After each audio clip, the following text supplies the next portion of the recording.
Roblox's most beloved tower defense games, to barely holding 1,000 players. Tower Heroes was an icon. It had a unique art style, a passionate community, and at one point over 50,000 players. But the story of how it got here isn't just about a game dying. It's about a game that had every opportunity to survive and kept ignoring the ones that mattered most. Tower Heroes didn't fail. It was 6 years too late. Chapter 1. The Start. In 2020, Roblox tower defense games had a problem. Every game looked the same. Generic soldiers, the same maps, the same loop repeated with slightly better graphics. If you had played one, you had essentially played all of them. Tower Heroes was released, and for the first time in a while, something felt genuinely different.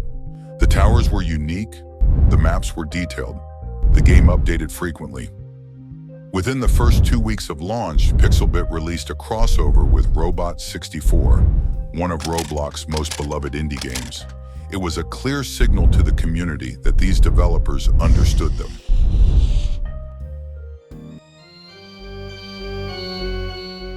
By Halloween 2020, it was undeniable. High-quality seasonal events, expressive characters, and a player base that kept growing. Tower Heroes wasn't trying to be another military tower defense game. It was doing something else entirely. And if you have ever played a Roblox game that just felt like home the moment you loaded in, Tower Heroes was that game for a lot of people. But the thing about momentum is that it has to be maintained. And what happened in 2021 would quietly set the course for everything that followed. Chapter 2. The Golden Era. By 2021, Tower Heroes had become something rare on Roblox, a game that people genuinely cared about. The concurrent player count held steady between 10,000 and 15,000. Updates dropped at a bi-weekly pace. The community was more active than it had ever been. Then in April 2021, Roblox selected Tower Heroes for the platform-wide Metaverse Champions event. Thousands of new players poured in from across the platform. For a moment, Tower Heroes felt untouchable. In 2021, if you opened Tower Heroes on any given day, the servers were full. The community was making videos, sharing strategies, posting fan art. It genuinely felt like one of those games that would just keep going forever. But while all of that was happening, something quiet was beginning elsewhere. Tower Heroes had a server system where you could pick a map and game mode, but finding other players was difficult. It worked fine when the game was thriving. But as the updates started slowing down and the player count began to dip, those servers started feeling empty. Players were asking for global matchmaking and target settings to keep the game fresh. And no matter how loud the community got, nothing happened. That silence would cost everything. Chapter 3. The First Decline. 2022 is where the gap became impossible to ignore.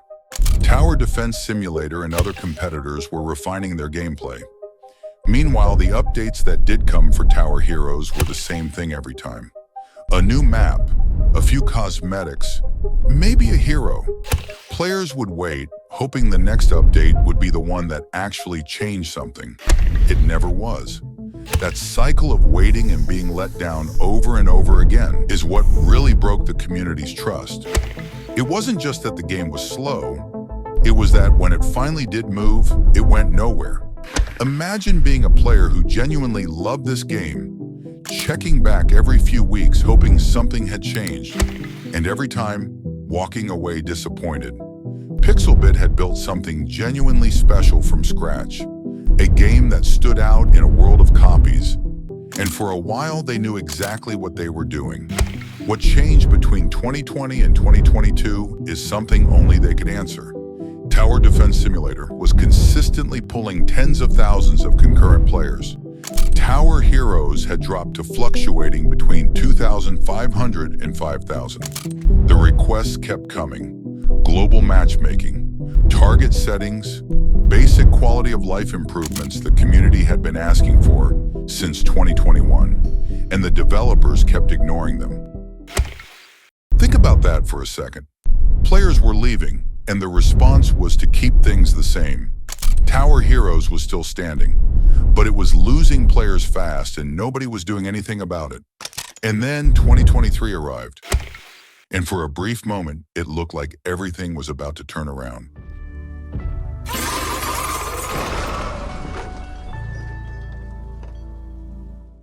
Chapter 4.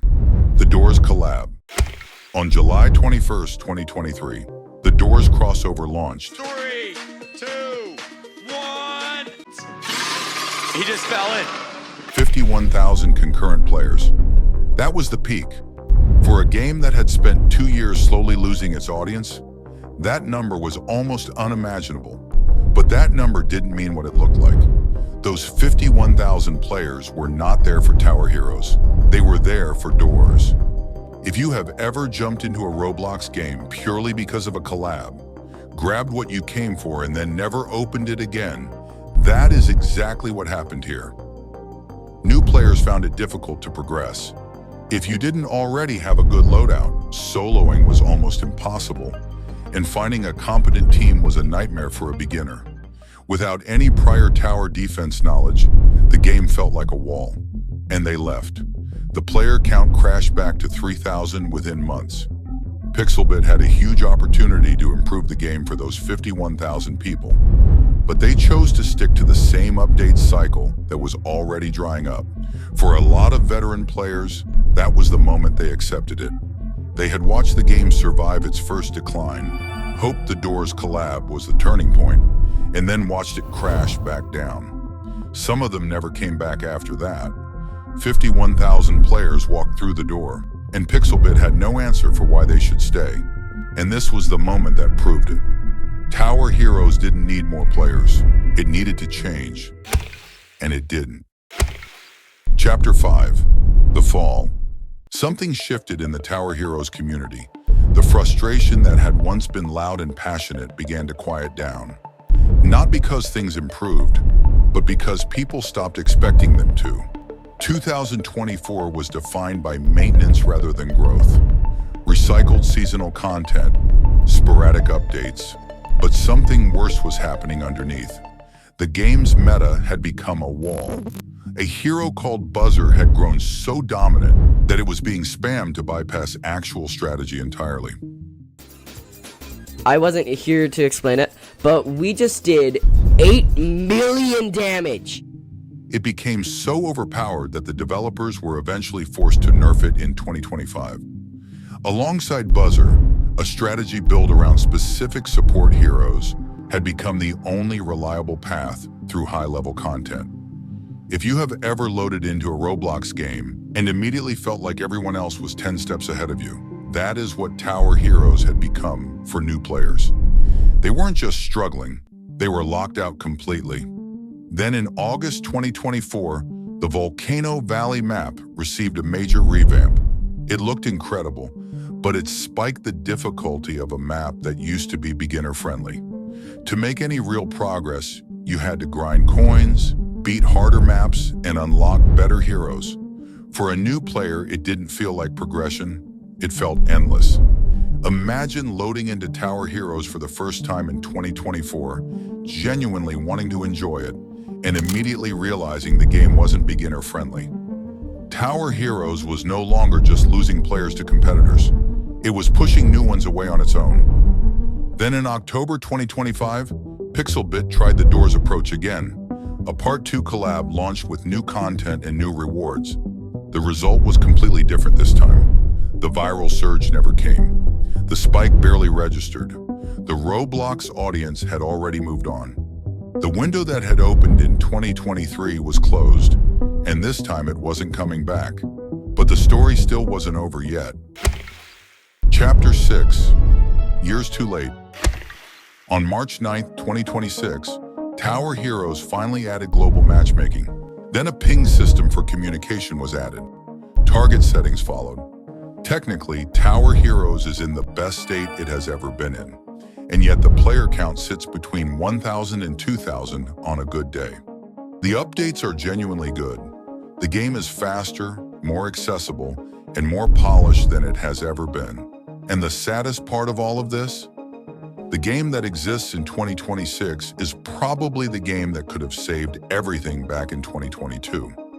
Global matchmaking, target settings, accessible progression, it is all there now.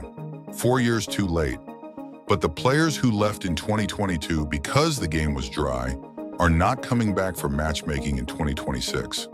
The 51,000 who showed up for the Doors collab and found a game that couldn't hold them are not coming back either. The new players who got pushed away by a game that wasn't built for them anymore have already found other games. And if you have ever watched a Roblox game you loved slowly disappear, you already know how this feels. A game that was once full of people you recognize slowly becoming quieter and quieter. Tower Heroes finally became what it was supposed to be. It just took 6 years too long. And in those 6 years, people moved on.